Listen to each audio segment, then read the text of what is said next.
371J ಅದು ಜಾರಿಯಾಗಿ 10 ವರ್ಷಗಳಾಯಿತು. ಆಗ ನಾನೇ ಮುಖ್ಯಮಂತ್ರಿ ಇದ್ದೆ. ಮನಮೋಹನ್ ಸಿಂಗ್ ಅವರು ಇದಕ್ಕೆ ತಿದ್ದುಪಡಿ ತಂದಾಗ ನಾನೇ ಮುಖ್ಯಮಂತ್ರಿ ಇದ್ದೆ. 2012ರಲ್ಲಿ ತಗೊಬಂದದ್ದು, 2013ರಲ್ಲಿ ಜಾರಿಯಾಯಿತು.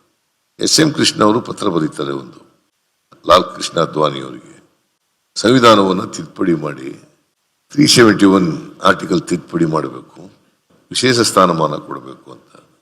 ಆಗ ಅದ್ವಾನಿ ಅವರಿಗೆ ಪತ್ರ ಬರೆದ ಮೇಲೆ SM ಕೃಷ್ಣ ಅವ್ರಿಗೆ ಉತ್ತರ ಏನು ಬರೀತಾರೆ ಅಂತಂದ್ರೆ, ಇದನ್ನ ಮಾಡೋಕ್ಕಾಗಲ್ಲ.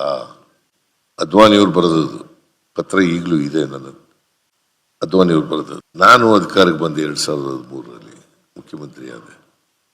ಆಗ ಅದಕ್ಕೆ ಒಂದು ಸಬ್ ಕಮಿಟಿ ಮಾಡಿದೆ ನಾನು.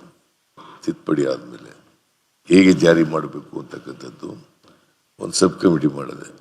ನಾನು ಮತ್ತೆ ಬಂದ ಮೇಲೆ ಈ ವರ್ಷ, ಹೋದ ವರ್ಷ 3,000 ಕೋಟಿ ಕೊಟ್ಟಿದ್ದೆ. ಈ ಸಾರಿ 5,000 ಕೋಟಿ ರೂಪಾಯಿ, 5,000 ಕೋಟಿ ರೂಪಾಯಿಗಳನ್ನು ಕೊಟ್ಟಿದ್ದೇನೆ.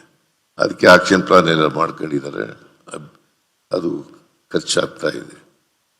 ಫಾರ್ ದಿ ಫಸ್ಟ್ ಟೈಮ್ ಕಲ್ಯಾಣ ಕರ್ನಾಟಕಕ್ಕೆ 5,000 ಕೋಟಿ ರೂಪಾಯಿಗಳನ್ನು ಕೊಟ್ಟಿರ್ತಕ್ಕಂಥ